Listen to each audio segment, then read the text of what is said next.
Hello everyone, welcome to learner I am Shivani Chauhan. इस video में हम क्लास 7th इंग्लिश की हनीकॉम्ब बुक का chapter 8 fire friend and foe के एनसीईआरटी सॉल्यूशंस क्वेश्चन आंसर्स जो हैं वो देखेंगे।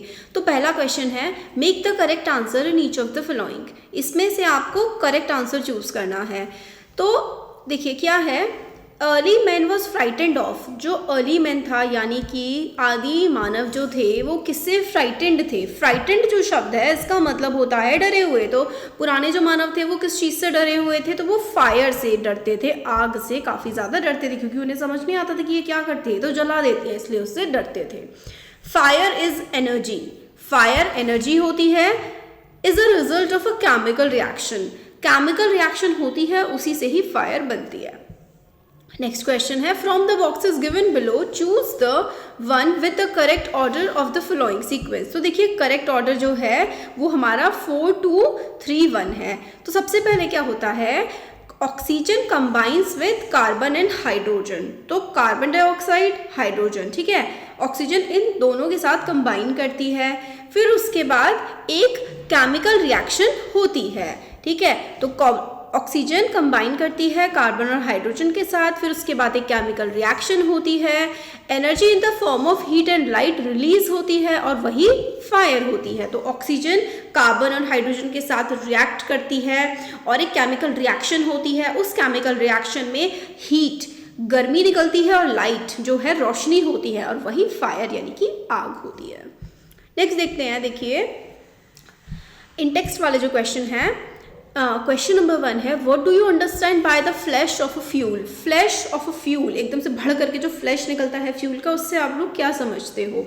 तो आंसर है इसका, every fuel has a particular temperature. The temperature at which it begins to burn is called flash point of a fuel. तो जो फ्लैश पॉइंट होता है फ्यूल का, फ्यूल होता है ईंधन जो कि जलने के बाद हमें रोशनी या गर्मी प्रदान करता है। तो हर फ्यूल एक पर्टिकुलर टेम्परेचर पे क्या करता है, बर्न होने लगता है, और उसी पॉइंट को, जिस पॉइंट पे वो फ्यूल बर्न होना यानी कि जलना स्टार्ट करता है, पेट्रोल ऐसे रखा रखा नहीं चलता है, उसको आप एक इग्निशन टेम्परेचर देते हैं, एक मतलब कुछ उसका टेम्परेचर इंक्रीज करते हैं, तब वो जलना स्टार्ट होता है। तो जिस पर्टिकुलर टेम्परेचर पे वो जलना स्टार्ट हो जाता है ना, उसको हम लोग flash point of a fuel बोलते हैं। क्वेश्चन नंबर 2 है, what are some common uses of fire. Fire के कुछ कॉमन यूजेस क्या क्या है। तो fire is commonly use to cook our food, है ना, warm our homes in winter and to generate electricity। Electricity कोयला जला करके बनती है। खाना पकाने के लिए हम जो है फायर का इस्तेमाल करते हैं, और जो बहुत ही ठंडी जगह होती हैं वहाँ पर जो है लकड़ियाँ जला के घर को गर्म किया जाता है। फायर जो है वो आर्चेस बने हुए होते हैं वहाँ पर। नेक्स्ट है, in what sense is it a bad master. Bad master कब बन जाती है फायर।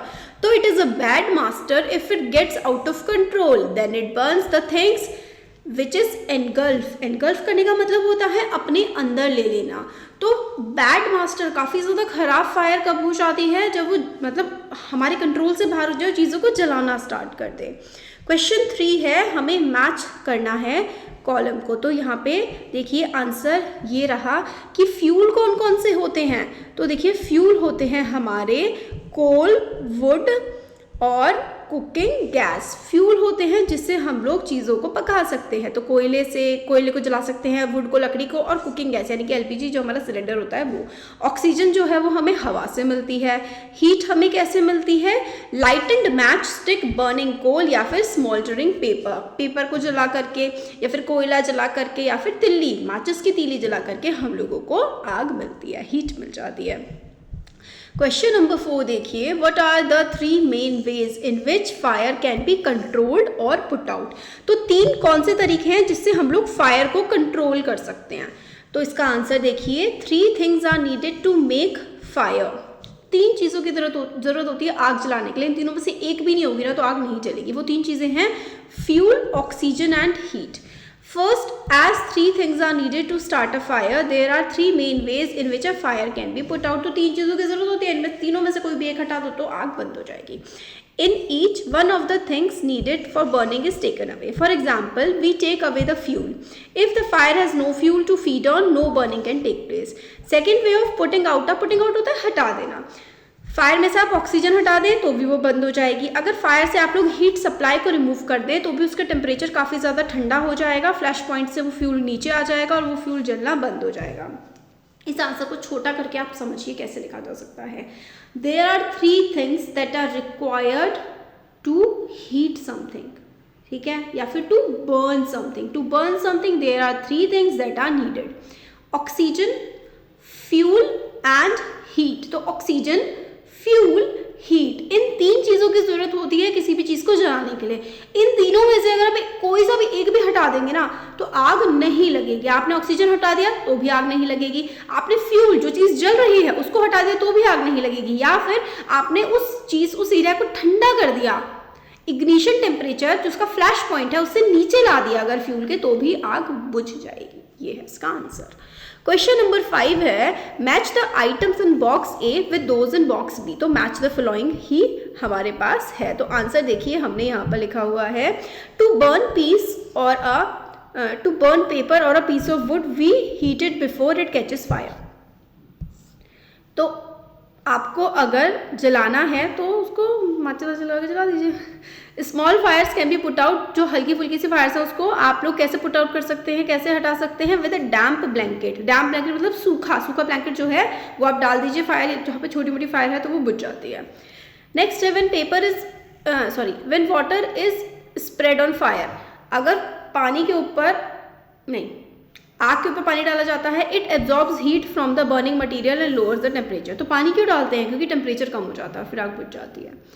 अब carbon dioxide extinguisher is the best thing to put out an electrical fire. Electrical fire पे आप पानी डालेंगे तो पानी जो इंसान फेंक रहा होगा ना वो बिजली को खींच लेगा अपनी तरफ और जल जाएगा। इसलिए अगर बिजली की वजह से इलेक्ट्रिकल वायरिंग पे आग लगती है तो कार्बन डाइऑक्साइड से ही उसको बुझाया जाता है। कार्बन डाइऑक्साइड से कैसे आग बुझती है, जहाँ पर कार्बन डाइऑक्साइड ज़्यादा हो जाती है ना वहाँ पर ऑक्सीजन का लेवल कम हो जाता है, और अगर ऑक्सीजन का लेवल कम हो जाता है या फिर हट जाता है वहाँ से तो आग बुझ जाती है, क्योंकि ऑक्सीजन की ज़रूरत होती है। ऑक्सीजन हट गई तो आग बुझ जाएगी। Space left between buildings reduces the risk of fire. तो अगर एक बिल्डिंग और दूसरी बिल्डिंग के बीच में स्पेस है तो एक में आग लगी तो दूसरी तो कम से कम बच जाएगी। क्वेश्चन 6 है why does a burning candle go out when you blow on it. तो बर्निंग कैंडल जो है ब्लो आउट हो जाती है अगर आप उस पर फूंक मार दे तो ऐसा क्यों होता है। तो देखिए इसका आंसर है When we blow on a burning candle, we remove the hot air around the flame. This causes fall in temperature below the flash point, so the candle goes out. क्योंकि फूंक मारते हैं ना ऐसा करके तो क्या होता है, टेम्परेचर कम हो जाता है, उसके जो फ्लैश पॉइंट है उससे टेम्परेचर नीचे आ जाता है तो वो बुझ जाती है। क्वेश्चन 7 है spraying water is not a good way of putting out an oil fire और एन इलेक्ट्रिकल फायर। वाई? देखो इलेक्ट्रिकल फायर तो मैंने आपको बता दिया कि वो कैच कर लेगा। ऑयल जो होता है वो क्या होता है, मिक्स नहीं कर पाते वाटर और ऑयल, तो उसकी वजह से। तो if water is spread on to an oil fire the oil will float on the top and continue to burn. तो ऑयल जो है वो ऊपर आ जाएगा, पानी नीचे चला जाएगा और आग जलती रहेगी। Water can carry oil with it and continue to burn. Water should also not be used on fires caused by electrical appliance. The person might get electrical shock and get killed. तो भाई उसको shock लग जाएगा जो electricity वाली चीज़ पे पानी फेंक रहा होगा अगर वहाँ पे आग लगी है, और अगर जहाँ पे ऑयल की वजह से आग लगी है वो भी पानी से नहीं बुझती है क्योंकि ऑयल जो है वो ऊपर आ जाएगा, पानी ऑयल के नीचे चला जाएगा, ऑयल ऊपर तैरने लगेगा। क्वेश्चन 8 है what are the some of the things you should do to prevent a fire at home and at school. School में या फिर घर पर फायर को रोकने के लिए आप लोग क्या क्या कर सकते हैं। तो at home we can prevent the fire if all the electrical appliance are earthed and insulated. तो इंसुलेशन करा जाता है और अर्थनिंग की जाती है, मतलब ज़मीन के अंदर एक अर्थिंग का प्रोसेस होता है, ज़मीन के अंदर उसको डाल दिया जाता है वायर को, उससे जो है शॉक्स वगैरह नहीं लगते हैं। There should always be a bucket of sand to put out small fires in the school. The training should be given to the students how to put out fire. The school should also have fire extinguishers which should always be ready for use. तो fire extinguishers में carbon dioxide होती है, उसको छिड़क दिया जाएगा तो फिर आग नहीं लगेगी। रेत की जो है वो रेत को बाल्टी में भर के रखेंगे तो रेत फेंक देंगे तो छोटी मोटी फायर्स तो उससे भी दब जाती है। तो ये कुछ क्वेश्चन आंसर्स थे, सारे क्वेश्चन आंसर्स हमने देख लिए हैं। वीडियो पसंद आया तो ज़रूर लाइक करें, चैनल को सब्सक्राइब और शेयर करें। Thank you so much.